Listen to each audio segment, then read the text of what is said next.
글로벌 증시의 다양한 흐름들, 국내 증시의 이슈들, 여기에도 투자 전략까지 세 가지 축으로 시장을 확인해보는 마켓 트라이앵글 시간입니다. 오늘은 도움 말씀을 정다운 수석연구원과 함께합니다. 안녕하십니까? 네, 안녕하십니까. 자, 첫 번째 키워드 바로 확인해보죠. 첫 번째 키워드 PPI 청신호입니다. 소리도 되게 좋아요. 뭔가 산뜻한 느낌이 났는데 PPI 청신호 이 키워드 어떻게 보고 계시죠?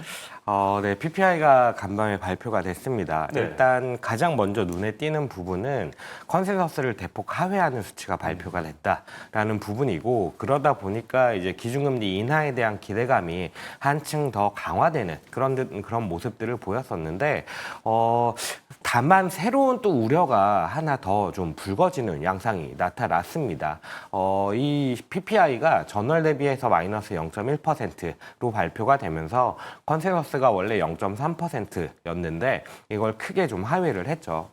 지난달 같은 경우는 원래 관세로 인해서 재화에 대한 물가 인플레이션이 좀 올라갈 것이다라는 우려가 있었는데 지난달에는 서비스가 생각보다 강하게 나오면서 그랬었죠. 인플레이션이 좀 리바운드하는 게 아니냐라는 우려가 있었는데 이번 달에는 전혀 다른 양상으로 오히려 서비스가 마이너스 0.1%를 기록을 하면서 마이너스 0.2%를 기록을 하면서 네. 전반적인 인플레이션을 낮추는 효과를 보였다라고 보시면 되는데, 여기서 한 가지 우려가 불거진 게 기업들이 비용을 전가하지 못하는 게 아니냐라는 우려가 좀 불거졌습니다. 서비스 중에서도 특히나 이제 트레이드 부문에서 마이너스 1.7%를 기록을 하면서 전반적인 서비스 부문의 인플레이션을 낮추는 효과를 보였는데, 이게 무슨 말이냐면은 유통업체들이 물건을 판매를 할 때 비용은 사실 올라갔을 텐데 이 비용을 소비자들에게 비싼 값으로, 그러니까 비용을 포함한 가격으로 전가를 못했다라는 얘기거든요. 그러다 보니까 소비 환경이 사실은 좋지 않은 게 아니냐라는 우려가 한편에서는 좀 불거지는 상황이고, 그러다 보니 유통업체들의 마진 역시도 좀 꺾이는 그런 모습이지 않을까라는 우려를 좀 자아냈습니다. 다만 제가 개인적으로 생각할 때는 이 PPI가 원래 좀 변동성이 큰 그런 지표입니다. 거기에 더불어서 지금 이제 미국에서도 그 여러 가지 섹터들이 컨퍼런스를 진행을 하는데, 그 중에서 금융 쪽에서 컨퍼런스를 진행을 하는 모습들을 보면은 소비가 여전히 견조하다라는 얘기들이 나오고 있는 상황이라서 아직은 크게, 물론 이 지표만 보면 우려할 수밖에 없지만 아직은 그래도 크게 우려하지는 않고 조금 더 지표를 지켜보자라고 좀 말씀을 드리고 싶습니다. 네. 자, 이렇게 다행히 PPI가 서프라이즈로 나와줬고 이제 오늘 밤에 나올 CPI마저 잘 나와준다면 증시가 조금 더 상승 트리거를 얻지 않을까 생각이 들고요.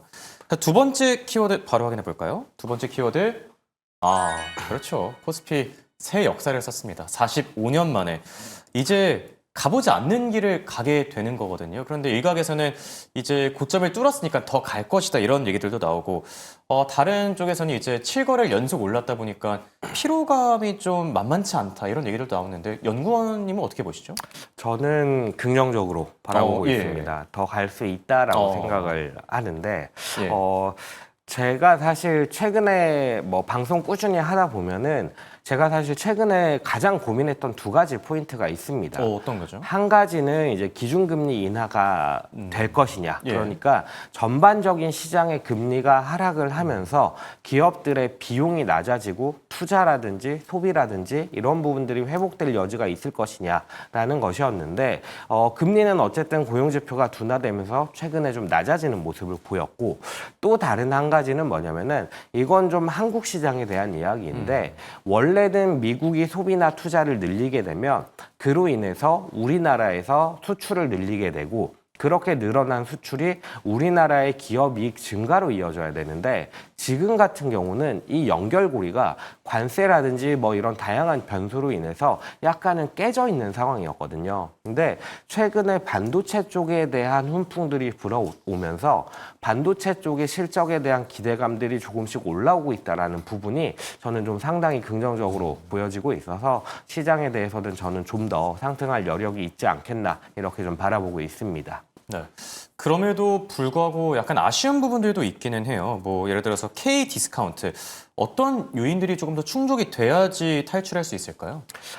K 디스카운트 요인이 어떻게 좀 해소가 될 거냐라고 했을 때 네. 저는 주식시장 활성화 정책의 가장 관건이 되는 게 뭐냐라고 했을 때 예. 성패의 관건이 되는 게 뭐냐라고 했을 때 가계 자산이 정말 금융 자산으로 이동할 수 있을 것이냐 라는 부분이라고 생각을 합니다. 이게 무슨 얘기냐면은 그러니까 주식을 가지고 있는 투자자들을 살펴봤을 때 물론 다양한 투자 주체들이 있지만 가계가 이 금융 자산을 비중을 높게 가져간다라는 얘기는 은퇴 자산으로서 주식을 활용을 하게 된다. 라는 얘기를 드리는 거고 그 말은 결국 이 주식을 가지고 있는 기간 자체가 상당히 긴 기간에 걸쳐서 보유를 하게 됩니다. 그만큼 소급상의 안정성을 가져갈 수가 있다라는 얘기를 드리는 거고 그랬을 때에는 물론 그때그때 외부적인 변수에 따라서 경기 환경에 따라서 주가의 등락은 있겠지만은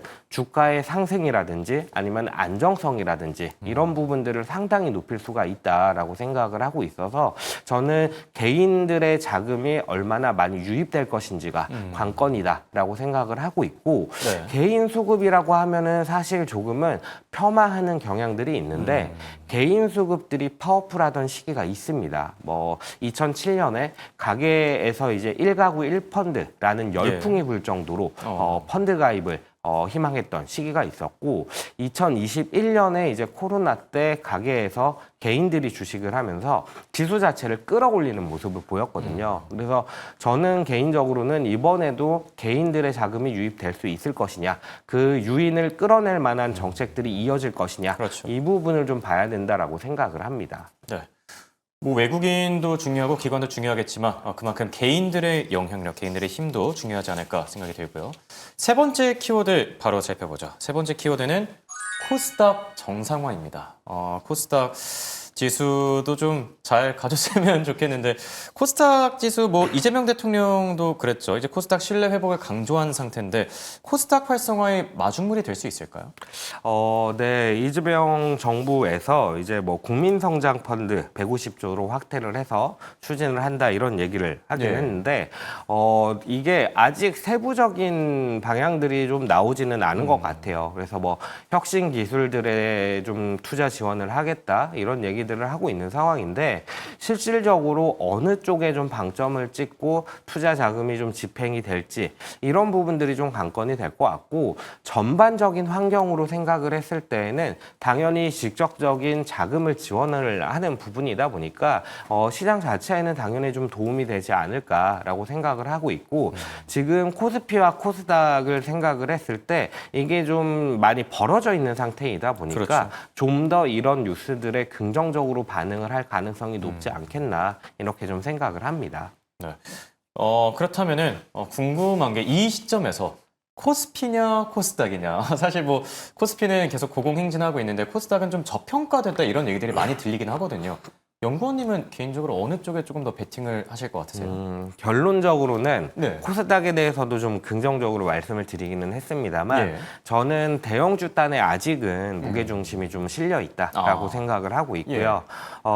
다만 상반기까지 지금까지 시장을 살펴보면은 코스피와 코스닥의 갭이 이렇게 벌어진 상태에서 코스닥이 올라와 줄 법도 한데 못 올라왔던 시기였다면은 지금부터는 이제 코스닥이 호시탐탐 이 차이를 그러니까 키 맞추기를 시도하는 모습들은 충분히 나올 만하다라고 좀 생각을 합니다. 일단 코스피 쪽에 대해서 조금 더 무게를 실는 이유가 뭐냐라고 했을 때 지금까지의 시장 상승 요인들을 살펴봐야 됩니다. 세 가지인데 한 가지는 주식시장 활성화 정책이고요. 네. 이 부분을 생각을 해보면은 아무래도 대형주를 중심으로 해서 상법 개정이라든지 이런 부분들이 진행이 됐습니다. 그러다 보니 대형주가 좀 좋을 수밖에 없었고 두 번째 요인으로 말씀을 드렸던 게 앞에서 말씀을 드렸던 이제 반도체 업종에 대한 훈풍, 해외에서 불어오는 훈풍이라고 했을 때에는 사실 이 부분은 당연히 외국인 자금 유입을 끌어온다라고 했을 때에는